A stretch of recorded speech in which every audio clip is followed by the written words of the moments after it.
बनना चाहती थी बॉलीवुड की हीरोइन, पर बन बैठी हत्यारिन।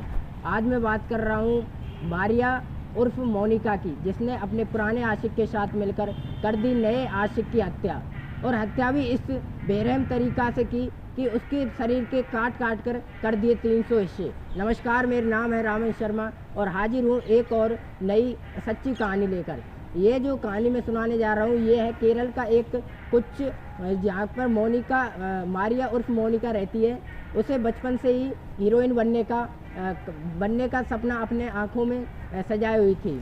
उसने हालांकि अपने सपने को पूरा भी किया। उसने कई कन्नड़ फिल्मों में हीरोइन के रोल अदा किए, जिसमें 2003 में एक्सक्यूज मी, 2004 में ओके सर जैसी बहुत हिट फिल्मों में काम किया।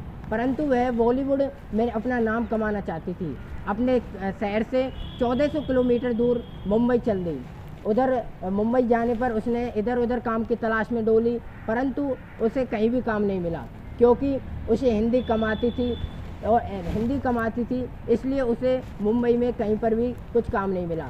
जहाँ भी इंटरव्यू ऑडिशन देने जाती तो सभी ये कहकर टाल देते कि तुम्हें हिंदी कमाती है और हम तुम्हारे बारे में आगे विचार करेंगे। इस तरह कहकर उसे टाल दिया जाता था। मारिया एक ऑडिशन देने के लिए एक जगह पर जाती है, जहाँ पर उसकी मुलाकात होती है नीरज से। नीरज उसका ऑडिशन लेने के बाद उससे कहता है कि तुम्हें हिंदी कम आती है, इसकी वजह से तुम्हें इस सीरियल में या इस टीवी शो में हम हिस्सा नहीं ले सकते, हम आगे आपके बारे में विचार करेंगे। ऐसा कह के नीरज वहाँ से चला जाता है। उसके बाद जो मारिया है वो नीरज के ऑफिस के किसी व्यक्ति से नीरज का नंबर लेती है, उसके नंबर लेती है। उससे कुछ दिन बाद मारिया उस नीरज को फ़ोन करती है, तो दोनों के बीच बातचीत होने लगती है। कभी दोनों के बीच रेस्टोरेंट में मिलने लगते हैं, तो कभी कोई मुलाकात समुद्र के किनारे होने लगी। ऐसे ही उन दोनों में प्यार बढ़ने लगा था। कुछ में भी एक प्रेमी था जिसका नाम था जरीम को मारिया ने नीरज के बारे में बताया तो उसे काफ़ी बुरा लगा, परंतु उसने कुछ मारिया से बोला नहीं था।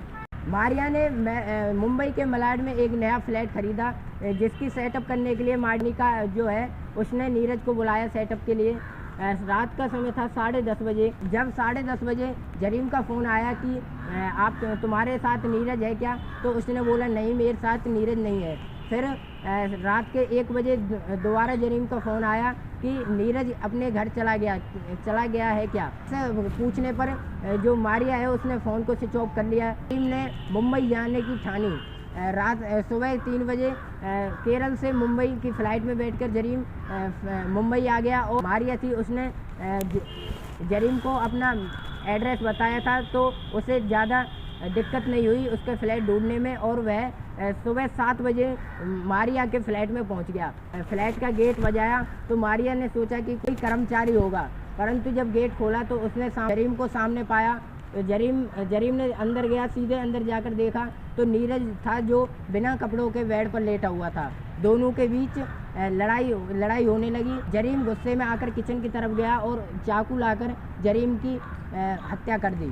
फिर जरीम सोचता है कि अब इसकी लाश को कहीं ठिकाने लगाया जाए, तो फिर वो दोनों नज़दीकी मॉल में जाते हैं और वहाँ से 3 एयरबैग खरीदकर और एक बड़ा चाकू खरीद कर लेकर आते हैं। फिर फ्लैट में आने के बाद उस जो नीरज है उसके शरीर के छोटे छोटे 300 भाग कर देते हैं। 300 भाग करने के बाद उन्हें एयरबैग में भरकर और जो गाड़ी में रखकर उन्हें हाईवे की तरफ निकल जाते हैं। शाम के 7 बजे का टाइम था, और जो मारिया और जेम्स टाउन दोनों ने हाईवे की तरफ जाकर जो एयरबैग बाहर निकाले और उनमें पेट्रोल छिड़क कर आग लगा दी। उसके शरीर को जलाकर जरीम कुछ निकल जाता है, वापस कुछ लौट जाता है, और मारिया अपने फ्लैट पर चली जाती है। अगले 2-3 दिन बीत जाते हैं। नीरज ऑफिस नहीं जाता है, तो उसके दोस्त उसे फ़ोन करते हैं। फ़ोन उसका कोई अटेंड नहीं करता है। फिर घर वालों को भी नीरज के गायब होने का पता चल जाता है और पुलिस में FIR दर्ज कराते हैं। पुलिस फ़ोन के ट्रेस कर फ़ोन की लोकेशन मारिया के फ्लैट में बोलती है, तो जाकर वो मारिया से फ़ोन को ले लेते हैं। फ़ोन को लेने के बाद पुलिस का जो पहला शक जाता है वो मारिया के ऊपर जाता है, परंतु कोई सबूत नहीं होने के कारण पुलिस मारिया से कुछ भी पूछताछ नहीं करती है।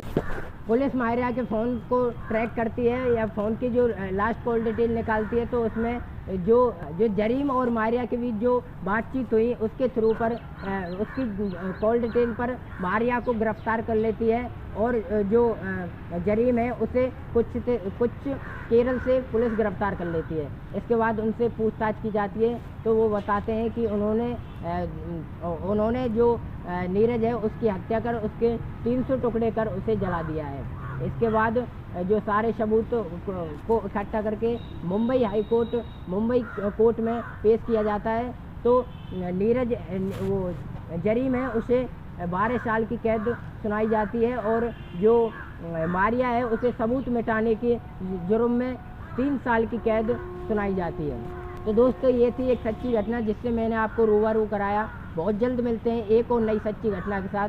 तब तक के लिए स्वस्थ रहें, सुरक्षित रहें। जय हिंद।